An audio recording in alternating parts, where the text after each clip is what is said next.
Okey, kami dalam perjalanan untuk pergi ke Bukit Marawati. Sekarang pada pukul 12.40. Mungkin dalam pukul berapa sampai? 1.10 lah. Tapi sebelum tu kita akan solat Jumaat sebab hari ni hari Jumaat. Okey, baik.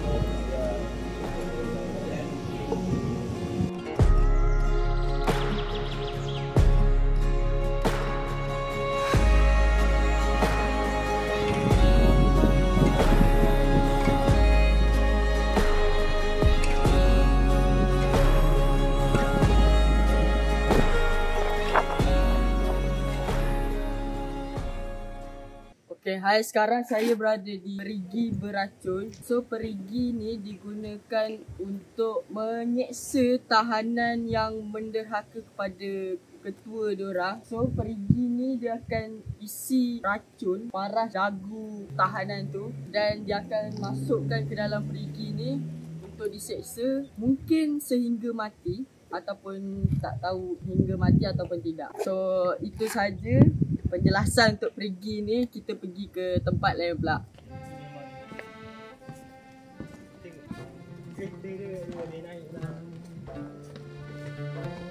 Okay, sekarang kita di Museum Permainan Tradisional. Jom kita tengok dulu teaser dia, apa je permainan yang ada dekat sini. Dia ada balentin, baling slipper, tenteng, bunyi, gasing, jongkak. Inilah jongkak. Dulu orang guna ni biji kacang merah lah. Ada banyak lagi dia guna kacang apa? Legend. Ya, legend dia. Sekolah-sekolah time rehat tak ada cikgu ke, kita main ni. Ceper. Yang paling famous lah dulu-dulu orang ni. Itu gasing. Tapi ni selalu yang main bahaya sikit lah untuk budak-budak main. Sebab tu ini tapi best permainan. memang lah. Tapi yang kecil tu tak pernah main. Ini yang besar tak pernah. Teng-teng. Next, ini balentin. So senang je balentin ni. Dia main tarik-tarik tali. Permainan kayu lah. Tapi zaman sekarang memang dah tak nampak lah. Sebab kayu pun orang dah tak nak buat. Ini paling best. Ini yang macam main PUBG tu.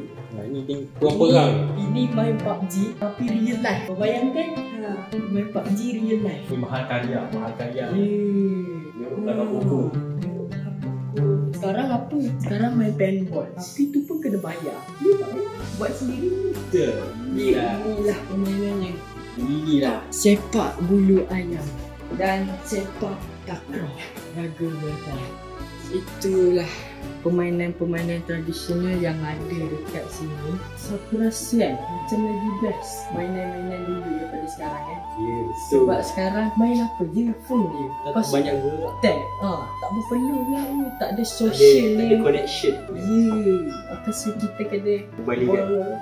kembalikan semua permainan tu. Kita kena DIY sendiri. Dia ada interaction daripada nak DIY sendiri barang tu dah kena ada skill dia. Itulah best dia. So itu sajalah daripada kami setakat ni. Assalamualaikum dan terima kasih.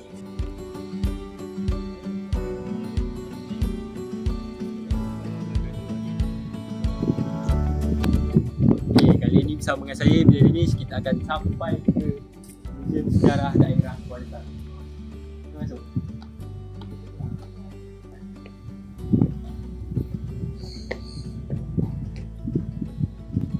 Tempat ni terdapat banyaknya terletak sejarah-sejarah yang ditinggalkan di daerah Kuala Lumpur.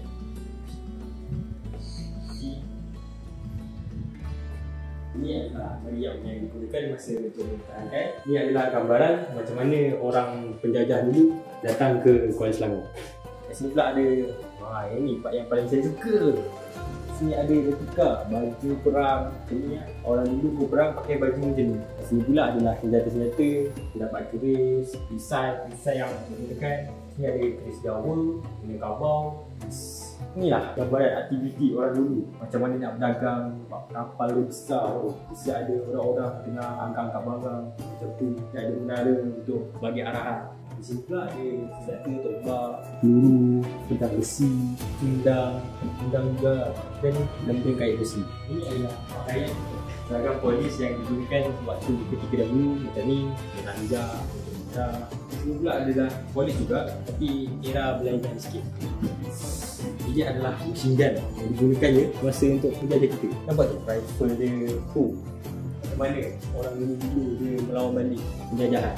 Sebab orang dulu dia pakai keris dan perisai untuk menghalang penjajah.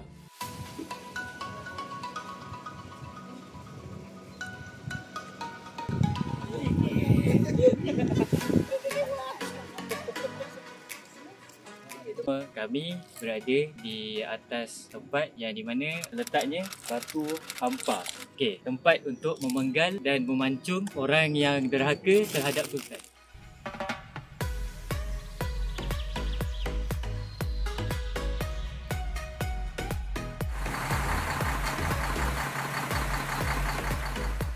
So korang, sekarang kita ada dekat Makam Diraja Kota Melawati. So dekat sinilah terdapat, kita akan bawa korang tengok dekat makam-makam dekat sini.